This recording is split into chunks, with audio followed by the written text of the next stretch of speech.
Assalamualaikum warahmatullahi wabarakatuh. Kembali lagi di RMB Mistis. Dan pada video kali ini, portal RMB akan menceritakan kisah pinggir kota dalam kemasan cerita misteri. Cerita kali ini berjudul Pesugihan Putri Ulat Bulu. Lalu seperti apa kisah selengkapnya? Langsung saja dan selamat mendengarkan.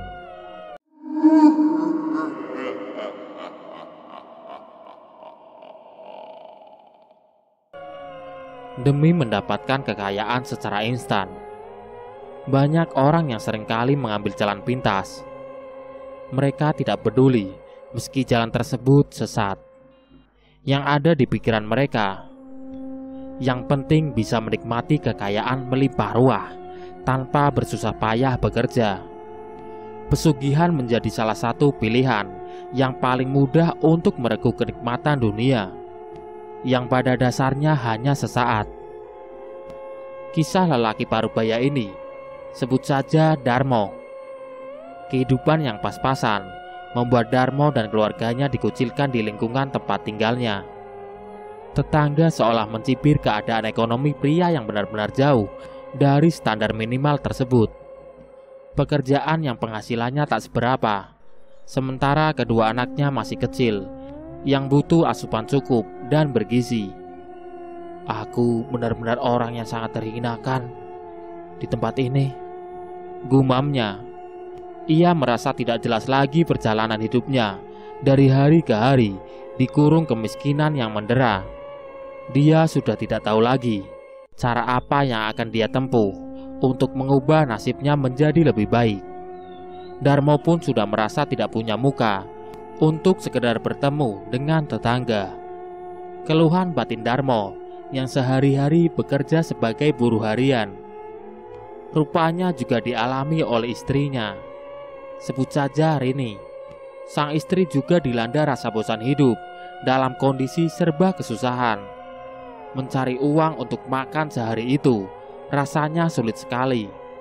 Belum lagi cibiran dari tetangganya yang membuat Rini jengah. Keimanan pasangan suami istri itu pun goyah. Pagi, siang, malam mereka terjang untuk mencari pundi-pundi rupiah.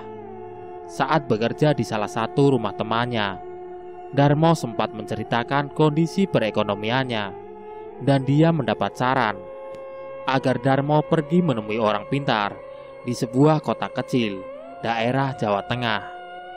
Orang pintar yang konon sudah terkenal di kota sekitar sebagai dewa penolong bagi warga setempat yang mengalami kesusahan dalam berbagai hal. Darmo yang mendapat saran tersebut langsung menyampaikan ke istrinya. Tanpa berpikir panjang, keduanya mencari uang untuk ongkos perjalanan menuju kota tempat tinggal si orang pintar itu. Butuh waktu 1 minggu sampai akhirnya Darmo mendapatkan ongkos untuk pergi ke Jawa Tengah dengan mengendarai bus antar kota. Akhirnya Darmo sampai di tempat tinggal si orang pintar selepas zuhur. Rumah dengan halaman yang banyak pohon membuat rumah itu terlihat nyaman untuk berteduh. Pintu rumah diketuknya. Terdengar orang melangkah dan berdeham pelan dari balik pintu. Daun pintu terbuka lebar, menunjukkan seraut wajah yang sudah dipenuhi gurat ketuaan. Kakek itu pun mempersilahkan masuk dan duduk sembari memperkenalkan diri. Panggil saja Mbah Karso. Tepat di depannya terdapat meja kerja dengan segala aksesoris yang biasa dipakai oleh perdukunan. Sebuah wadah berisi pasir dijadikan tempat untuk menancapkan lidi rupa. Tak ketinggalan, di sekelilingnya pun banyak sesajen. Kamu orang kesusahan ya? Datang kemari untuk minta tolong bahkan? Kata Mbak Karso sembari menatap Darmo dan sang istri. Benar Mbah, kami sedang dirundung kesusahan, ujar Darmo hendak menceritakan lebih lanjut. Ya, Mbah tahu itu. Anak buah Mbah sudah bilang bahwa kamu akan datang ke sini minta tolong. Potong Mbah Karso. Setelah mereka mengobrol, Darmo diminta untuk menginap malam itu oleh Mbah Karso. Karena malam itu saat yang tepat buat Darmo untuk melakukan ritual. Malam ini kamu tidur di kamar tengah sana. Tetapi jangan kaget bila sesuatu terjadi menjelang tengah malam nanti. Kalau kamu sampai lari ketakutan, maka semua yang kamu inginkan akan hilang, ujar Mbah Karso sebelum mengantarkan tamunya menuju kamar. Darmo hanya bisa patuh pada Mbah Dukun itu. Di luar rumah, terdengar kepak burung malam mencari mangsa. Suara burung hantu di atas pohon dekat jendela kamar. Suasana yang sangat sunyi. Dinginnya malam sampai menusuk ke tulang, menimbulkan kesan yang sangat menyeramkan, membuat Darmo dan sang istri sulit untuk tidur. Segumpal asap muncul dari salah satu sudut kamar itu. Melihat fenomena yang tidak lazim itu, bulu kuduk Darmo langsung berdiri merinding. Muncul gumpalan asap membumbung. Kamar pun nyaris tertutup asap putih. Tiba-tiba asap itu berubah menjadi gumpalan laksa salju, sebelum akhirnya berubah menjadi seekor ulat bulu. Ukuran tubuh ulat bulu anak kambing dan terus membengkak hingga sebesar gulungan kasur. Bulu-bulu kasar menutupi hampir sekujur tubuh ulat bulu itu. Melihat apa yang ada di depan ini tidak wajar, mencekam seperti itu. Kini Darmo tidak bisa lagi melarikan diri dari dalam kamar, karena rasa takut yang sangat dominan membuat tubuh laki-laki itu tak bisa bergerak. Semua sendi di tubuhnya serasa sulit untuk digerakkan. Tubuhnya seperti merekat kuat di atas balai-balai. Sang ulat bulu pun merayap perlahan menghampiri tubuh Darmo yang menggulung diri di atas tempat tidur. Lalu serta-merta kaki-kaki ulat bulu itu mencengkram dan menindih tubuh Darmo yang nyaris mati karena ketakutan. Akhirnya, ia pun hanya bisa pasrah, mengira saat itulah dirinya akan dicabut nyawanya oleh ulat bulu berukuran raksasa. Entah berapa lama, si ulat bulu tidak lazim itu bertengger di atas tubuh Darmo. Lendir berbau anggur dari tubuh ulat bulu tercium menyengat di hidung laki-laki itu. Ia pun kini dalam keadaan setengah semaput, alias hampir tidak sadarkan diri karena ketakutan. Berikan aku kehangatan, wahai pria jantan. Begitu desah si ulat bulu yang kini menindih erat tubuh Darmo. Entah berapa lama si ulat bulu raksasa menggumuli tubuh Darmo. Dia hanya bisa pasrah, tak bisa bergerak ataupun melawan karena takut. Tak disangka, sang ulat bulu berubah menjadi gadis cantik nan menawan. Dalam pertempuran tidak lazim itu, ketika si putri ulat bulu telah mencapai titik klimaks, Darmo merasakan ada sesuatu yang keluar dari bagian bawah perut putri ulat bulu yang menindihnya. Dari bagian tubuhnya keluar buliran-buliran emas bulat sebesar biji kelereng. Darmo yang melihat itu pun tersenyum sumringah. Rasa takutnya sirna dalam sekejap. Ritual aneh yang dilakukan Darmo di rumah Mbah Karso secara perlahan telah mengubah kehidupannya. Setiap melayani siluman itu, maka Darmo akan mendapatkan kepingan emas yang berjumlah banyak, yang jika diuangkan itu ratusan juta. Itu untuk sekali berhubungan badan dengan sosok sesembahannya. Ia dengan sang istri untuk beberapa hari keluar kampung guna menghindari kecurigaan tetangga. Rumah mereka yang hampir ambruk mereka tinggalkan begitu saja. Untuk beberapa lama kami harus meninggalkan kampung ini, Pak RT. Kebetulan ada kerabat jauh yang minta kami bekerja di perusahaan miliknya, kata Darmo pamitan kepada Pak RT. Ia hanya bersandiwara, seolah-olah hendak pergi keluar Jawa untuk bekerja. Syukurlah bila demikian, Pak Darmo. Saya senang mendengar kalian sudah punya pekerjaan yang pasti, sahut ketua RT sambil berpesan agar Darmo tetap menjalin komunikasi. Terima kasih Pak RT. Doakan kami agar sukses di perantauan nanti," kata Darmo dengan takzim. Dengan memboyong keluarga kecilnya, Darmo menginap di salah satu penginapan yang ada jauh dari kota itu. Waktu terus berlalu. Hari berganti minggu, minggu berganti bulan. Hampir genap setahun, Darmo mengubah rumah kumuhnya menjadi sebuah rumah mewah. Berbagai perabot mahal melengkapi rumah Darmo sekarang.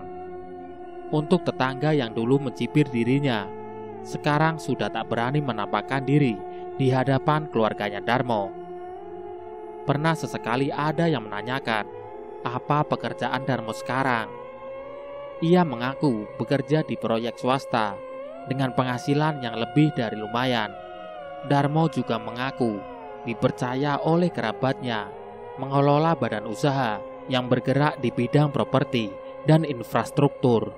Hebatnya lagi, dengan kekayaan harta yang berlimpah, Darmo maupun istrinya jadi gemar berderma, tak lupa dengan ritual pesugihan yang harus dilakukan secara rutin. Melayani wanita gaib yang sudah membantu mengubah nasib hidupnya. Segala sesaji tak pernah lupa disiapkan di salah satu kamar khusus, serta minyak misik yang diwajibkan harus ada di setiap harinya. Walaupun ritualnya itu setiap malam Jumat, tapi siluman wanita cantik bak bidadari itu datang sesuka hati, meminta untuk dilayani oleh Darmo. 1 tahun melakoni pesugihan, Darmo mendapat kabar kalau Mbak Karso sang dukunya sudah meninggal dunia. Sedikit khawatir akan kedepannya, karena Darmo teringat, jika ada apa-apa dengan keluargamu, terutama keadaan fisik yang bisa menyembuhkan ataupun membantu, itu hanya saya. Jadi datanglah kemari jika ada sesuatu. Namun demikian para tetangga melihat terdapat perubahan drastis pada diri Darmo. Mereka melihat meski kehidupan Darmo telah jauh berbeda dibanding yang dulu, namun laki-laki tersebut kini berubah, perangai jadi pemurung.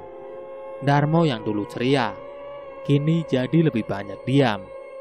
Bobot tubuhnya juga melorot drastis, membuat Darmo terlihat kurus dan pucat. Istrinya juga sekarang jarang keluar rumah. Fisik Darmo pun kian memburuk. Hingga pada suatu ketika, ia memanggil istrinya. "Aku sudah tidak sanggup lagi melakukan semua ini," ujar Darmo, mengeluhkan beberapa sendi tubuhnya yang serasa mau lepas. "Kita pergi berobat aja ke dokter, supaya sakitnya bisa sembuh seperti sedia kala," sahut sang istri menyimpan kekhawatiran kepada suaminya yang akan berhenti melakukan ritual pada malam-malam tertentu. "Dokter tidak mungkin bisa menyembuhkan penyakit ini. Satu-satunya orang yang bisa menyembuhkan hanya Mbah Karso. Tapi itu tidak mungkin, karena beliau sekarang sudah tidak ada," kata Darmo seraya berpikir mencari jalan keluar dari jeratan perempuan siluman putri ulat bulu. Darmo yang sudah merasa sangat lelah melayani sosok kekasih gaibnya. Pernah sesekali Darmo tidak melakukan ritualnya di malam Jumat. Sampai akhirnya terlintas ide di benak Darmo, yakni kamar tempat ritual ia bongkar jadi acak-acakan. Di sana tak lagi diberi wewangian parfum yang disukai oleh kekasih gaibnya. Tak lagi ada sesaji yang disiapkan setiap malamnya. Tempat tidur pun diganti dengan ranjang kayu yang sudah usang. Namun, ide Darmo tidak berarti apa-apa. Bahkan penyakitnya menjadi lebih parah. Kulitnya mengeluarkan bercak merah dan nanah. Darmo tak kuasa untuk tak menggaruk tubuhnya yang gatal. Kelakuannya itu justru menambah kesakitan yang dideritanya. "Aku menyesal telah melanggar pantangan itu. Tapi aku lebih baik menyesal lagi karena sudah melakukan dosa besar." Pada malam Jumat, sang siluman tetap tertandang ke kamar untuk minta dipuaskan syahwatnya. "Darmo, kemarilah." Siluman putri ulat bulu itu mencari Darmo yang ketika itu ia sengaja tidur bersama istrinya di kamar depan. Padahal dalam perjanjian pesugihan itu, Darmo hanya dibolehkan tidur bersama istrinya saat siang hari. "Kamu telah mengkhianati perjanjian, Darmo," kata siluman ulat bulu dengan geramnya. Siluman yang cantik menawan seketika menakutkan. Tubuh yang tinggi berkulit putih dengan gaun merahnya mulai mendekati Darmo dan sang istri yang berada di atas ranjang. Sedetik kemudian, tubuh ulat bulu melompat dan mencekik leher Darmo dengan kuatnya. Sekujur tubuh Darmo pun dicabik-cabik dengan sengatnya yang mematikan. Teriakan kesakitan tak henti-hentinya dilontarkan oleh Darmo. Ampun, ampun, ampun." Sang istri yang melihat suaminya kesakitan tak bisa berbuat apa-apa. Tangisan dengan ucapan ampunan tak membuat siluman itu berhenti menyiksa suaminya. Setelah puas menyiksa tubuh Darmo, nasib serupa dialami istri Darmo. Perempuan yang sudah terbius kemewahan duniawi sesaat itu mati dalam kondisi tubuh yang mengenaskan. Teriakan minta tolong hanya terhenti sampai tenggorokan mereka. Keesokan harinya, tak sengaja salah satu warga bertamu ke rumah Darmo. Namun berkali-kali mengucapkan salam, tak ada sautan dari pemilik rumah. Pintu rumahnya pun tak terkunci, memudahkan orang itu masuk ke dalam. "Permisi Pak Darmo, Assalamualaikum." Mencoba menelisik ruangan sampai orang itu fokus ke salah satu kamar yang terbuka. Entah dorongan dari mana, orang itu melangkah menuju kamar itu.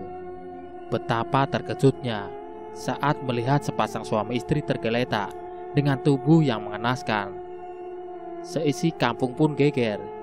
Aparat kampung, polisi, dan sejumlah wartawan datang ke rumah Darmo yang terletak di ujung desa. Masing-masing mencari tahu penyebab kematian yang dialami pasangan suami istri tersebut. Nah, salah satu praktisi yang juga seorang ulama yang tinggal di desa itu pun mendengar dan menyaksikan secara langsung jenazah Darmo dan istrinya yang sangat mengenaskan. Ia menyimpulkan kalau Darmo serta istrinya ini meninggal akibat ritual pesugihan yang dilakukannya. Tapi praktisi itu hanya pura-pura tidak tahu. Biarlah itu urusan mereka dengan Sang Pencipta. Harta kekayaan yang dimilikinya pun habis tak tersisa.